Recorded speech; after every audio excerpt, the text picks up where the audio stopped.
اعوذ باللہ من الشیطان الرجیم بسم اللہ الرحمن الرحیم افتطمعون ان یؤمنوا لکم وقد کان فریق منہم یسمعون کلام اللہ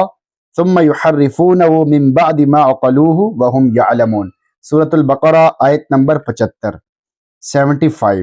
یہودیوں کا چھٹا جرم تحریف یعنی بات کو بدل دینا۔ اللہ رب العزت نبی علیہ السلام اور اہل ایمان سے مخاطب ہو کر فرماتے ہیں افتطمعون ان یؤمنوا لکم،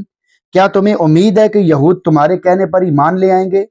وقد کان فریق منہم یسمعون کلام اللہ، حالانکہ ان میں ایک ایسا گروہ بھی گزرا ہے جو اللہ کا کلام سنتا تھا، ثم یحرفونہ من بعد ما عقلوہ، پھر اسے سمجھنے کے بعد جان بوجھ کر اسے بدل ڈالتا تھا۔ اس فریق سے وہ 70 لوگ مراد ہیں جنہوں نے بلا واسطہ اللہ کے کلام اور اس کے اوامر و نواہی کو سنا۔ جب واپس آئے تو کہا کہ اللہ تعالیٰ نے آخر میں یہ بھی فرما دیا تھا کہ ہو سکے تو عمل کر لینا اور نہ ہو سکے تو نہ کرنا۔ استغفر اللہ۔ اے ایمان والو، یہ لوگ اپنے آباء و اجداد کے نقش قدم پر چل رہے ہیں جنہوں نے کلام خداوندی میں تحریف کر ڈالی تھی، بھلا ان سے کیسے توقع رکھی جا سکتی ہے کہ یہ ایمان لائیں گے؟ نکتہ، دعوت سے نہیں روکا گیا۔ اہل ایمان کو یہود سے ایمان کے قبول کی توقع کو ختم کیا گیا، ایمان کے قبول کی توقع کو، امید کو ختم کیا گیا، لیکن دعوت دینے سے نہیں روکا گیا، اس لیے کہ اہل ایمان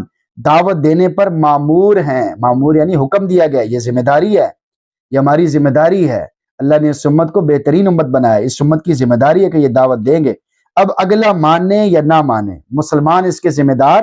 نہیں ہیں۔ آیت کا میسج آپ کے نام، ضد اور ہٹ درمی کا وبال۔ علامہ ابو بکر رازی رحمہ اللہ لکھتے ہیں کہ اس آیت سے ثابت ہوتا ہے کہ ضدی اور ہٹ درم عالم اتنا زیادہ برا ہوتا ہے کہ جاہل آدمی کی بنسبت رشد و ہدایت سے زیادہ دور اور مایوسی کے زیادہ قریب ہو جاتا ہے، اس لیے کہ وہ جانتے بوجھتے علم رکھنے کے باوجود قرآن و سنت میں معنوی تحریف کر کے لوگوں کو گمراہ کرتا ہے، جو کہ بہت بڑا جرم بھی ہے اور دل کی سختی کی دلیل بھی ہے کہ یہ دل سخت ہے، اس وجہ سے ایسا کر رہا ہے۔ دین کے ذمہ داروں کو تنبیہ، پس دین کے تمام ذمہ دار لوگوں کو چاہیے کہ وہ لوگوں کے طعن و تشنیع اور ان کی ملامت کے خوف سے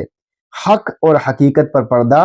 مت ڈالیں، وگرنہ دل پتھر سے بھی زیادہ سخت ہو جائیں گے اور وہ ہدایت سے بھی محروم کر دیے جائیں گے، اور انہیں بعض اوقات اس کی خبر بھی نہیں ہوگی کہ ان کا دین چلا گیا اور ان کے ایمان ہی چلا گیا۔ یعنی آدمی کے منہ سے اچانک کوئی ایسی بات نکل جاتی ہے جس سے اس کا ایمان ختم ہو جاتا ہے، وہ مذاق میں اس بات کو کہتا ہے، لیکن وہ مذاق کرنے کی وجہ سے اللہ تعالیٰ ناراض ہو کر اس کو محروم کر دیتے ہیں، ایمان سے ہی محروم کر دیتے ہیں، دین سے ہی محروم کر دیتے ہیں۔ اس لیے دین کی کبھی کسی بات کا مذاق نہیں اڑانا چاہیے، کبھی اس کے بارے میں کوئی ایسی بات نہیں کرنی چاہیے جو نامناسب ہو، سوچ سمجھ کر بات کرنی چاہیے، بلکہ زبان کو روکنا چاہیے کہ زبان سے آدمی کوئی ایسی بات نکال دیتا ہے جس سے جہنم کے بالکل قریب چلا جاتا ہے، اسے پتہ بھی نہیں چلتا، تو بعض اوقات خبر بھی نہیں ہوتی، آدمی کے سارے عمل ضائع ہو جاتے ہیں اور آدمی سے اللہ تعالیٰ بہت زیادہ ناراض ہو جاتے ہیں۔ اس لیے حقیقت کو ہمیشہ بیان کریں اور کرتے رہیں، لوگوں کے خوف کی وجہ سے، لوگوں کے ڈر کی وجہ سے حقیقت کو کبھی بھی نہیں چھپانا چاہیے۔ تو دعوت دینا اس امت کی ذمہ داری ہے، اس امت کے ذمے ہے کہ یہ خود بھی اچھے کام کرے گی، دوسروں کو بھی اچھے کاموں پر لے کر آئے گی۔ کنتم خیر امۃ اخرجت للناس تأمرون بالمعروف وتنہون عن المنکر، تم بہترین امت ہو، اچھے کاموں کا حکم کرتے ہو، برے کاموں سے منع کرتے ہو اور اللہ پر ایمان رکھتے ہو، یعنی اس بات کی محنت کرتے رہتے ہو، خود بھی اچھے کام کریں، دوسروں کو بھی اچھے کاموں پر لے کر آئیں۔ تو دعوت سے نہیں روکا گیا، ویسے یہ بتا دیا کہ یہ ایمان نہیں لائیں گے، لہٰذا تمہیں زیادہ پریشان ہونے کی ضرورت نہیں ہے، لیکن محنت کرتے رہو، بار بار کرتے رہو، جیسے نبی علیہ السلام نے کتنی محنت کی، کبھی نا امید نہیں ہوئے، بار بار دعا مانگتے رہے، بار بار دعا مانگتے رہے، محنت کرتے رہے، لوگوں کے پیچھے جاتے رہے، حالانکہ امام الانبیاء ہیں، اللہ کے سب سے زیادہ محبوب ہیں، لیکن کتنی تکلیفیں۔ فرمایا اوذیت فی اللہ لم یؤذ احد، دین کی خاطر جتنا مجھے ستایا گیا اتنا کسی کو نہیں ستایا گیا۔ اللہ تعالیٰ سے دعا ہے اللہ تعالیٰ ہم سب کو دین کے کاموں کی صحیح سمجھ اور دین کے کاموں کی ہمت، طاقت، قوت، شوق، ذوق عطا فرمائے، آمین۔